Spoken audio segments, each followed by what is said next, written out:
Okay. This is intended to be a sort of special personal lecture that is going to be tacked onto our normal class material for the seminar on the power of ideology. It's very personal and very, I guess, contemporary, timely. And I would not have called it what I call it now before a couple of days ago. I would have thought it, but I wouldn't have said it out loud. And what I'm saying out loud is, why are my people fascists? By my people, I mean white, rural, country people without a lot of money. White, rural, working class, or what the traditional class structure would call peasant class. That's my people. You know who I'm talking about. Rednecks. White trash. My folks. Why are my folks, the people I come from, the people, I'm proud to come from, to be honest, why are they fascists? I mean, this comes, of course, from from the last 4 years in general, but specifically really brought to a head on January 6th, when my people, mostly my people, invaded the Capitol building with guns. What's going on there? What's going on there? I've been thinking about this for many years. And it starts with this. I'm going to use the term ruling class. If that's too Marxist for you, well, whatever. I mean the people on top, the bosses, the ones who run things and own things. Whatever your economic system, whether it's contemporary capitalism or feudalism from the Middle Ages, I mean, there were a few people who owned stuff and ran things. Okay. Owning stuff and running things. That's what I mean by the ruling class. So these little green balls represent the ruling class and everyone else.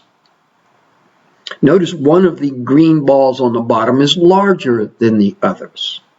That's some identifiable group of people that if you want to, you can segregate them and say, oh, that group.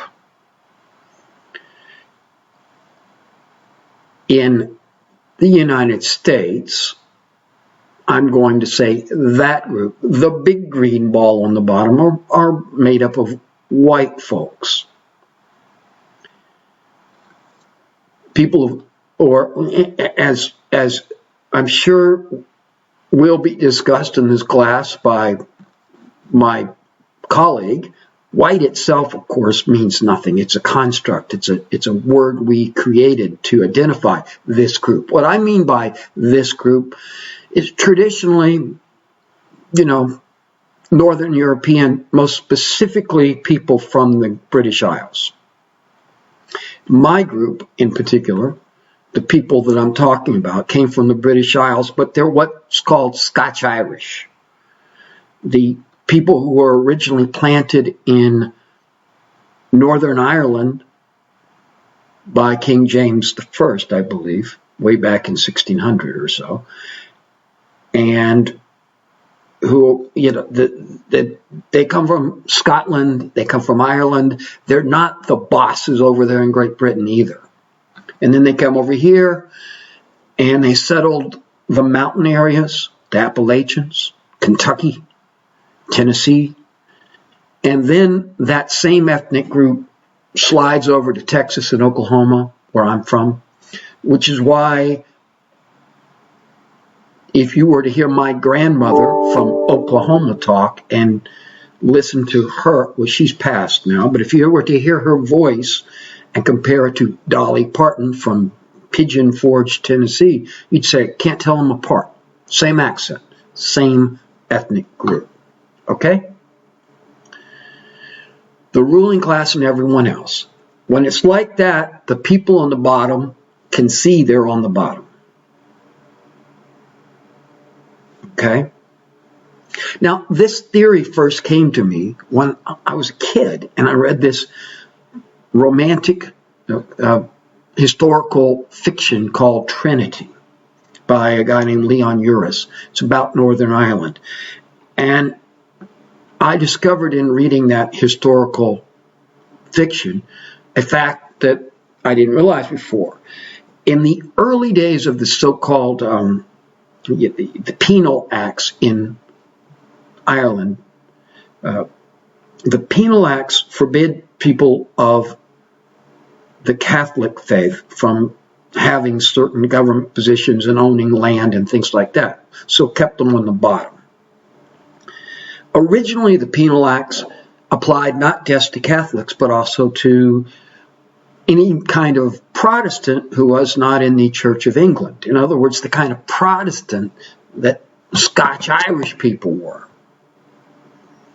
So initially, the ruling class of English colonial ruling class that ran Ireland, they're up here on top, and then the native Irish, who are Catholic, and the recently imported working class Scotch-Irish were down here on the bottom together, left out.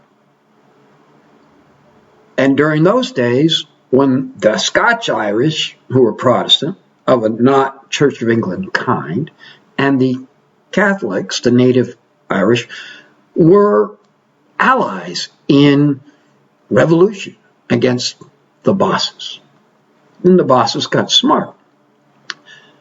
And they extended the penal acts in a different way. They said, oh, Protestant of all sorts get to own land and be bosses, and people in the bottom will be Catholic. So this gives a tad of privilege to that group over there. But it's mostly an illusion. Because yes, they're legally allowed to be bosses, but they ain't going to be bosses. They're still workers, still peasants. But in the United States, this can be easily translated to the notion, but at least I'm white. In India, currently, it seems to be, at least I'm Hindu. And again, in Northern Ireland, it was, at least I'm Protestant. You get a little bit of extra privilege over the rest of the people on the bottom.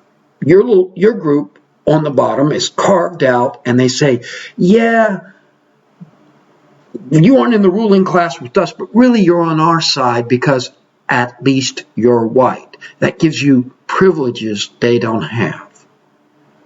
Or at least you are told you have privileges they don't have. We're going to return to that thing I just said, at least you're told that.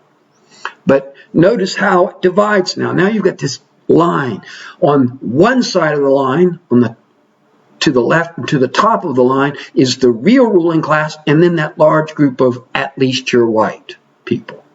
And then there's the rest on the bottom, on the other side of the line. And that has some pretty powerful effects for the bosses. It gains the bosses a bunch of allies. And a bunch of people who can, no matter how bad their life is, they can say, well, at least I'm white, and I'm on the same side as the bosses somehow. But then what happens? Things begin to not be so great for that group that used to say, at least I'm white. One thing that might happen is some of the oppression against the other groups is softened, not deleted, not done away with. We certainly have not done away with racial oppression in the United States, far from it.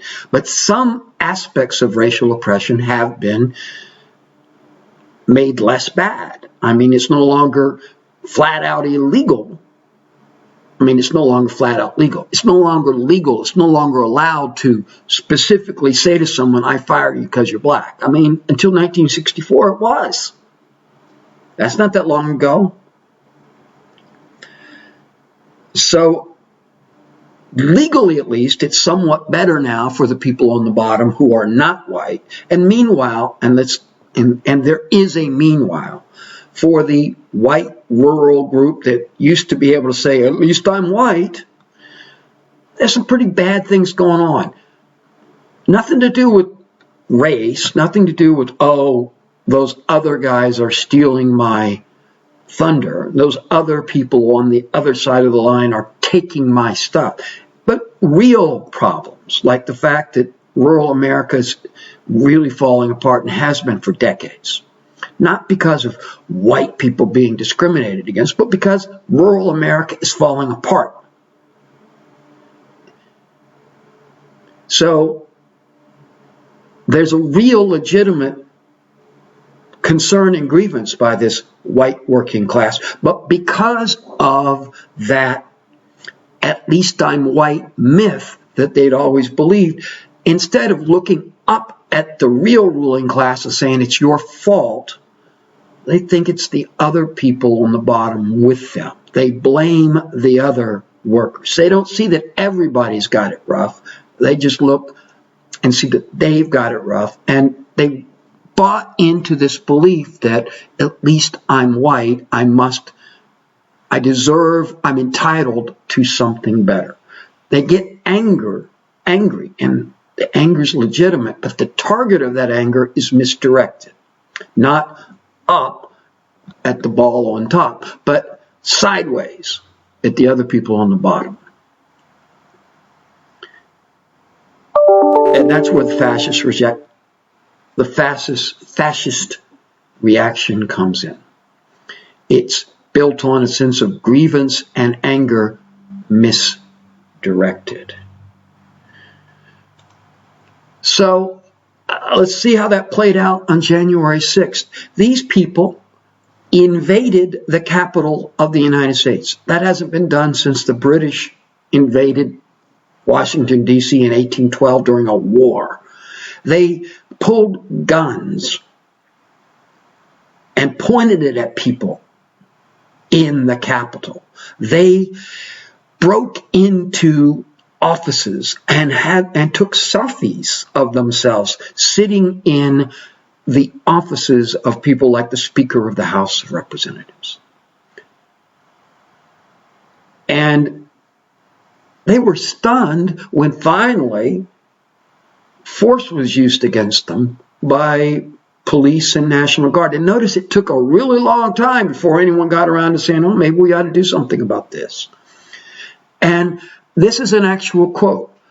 You are supposed to be shooting BLM, Black Lives Matter, not us.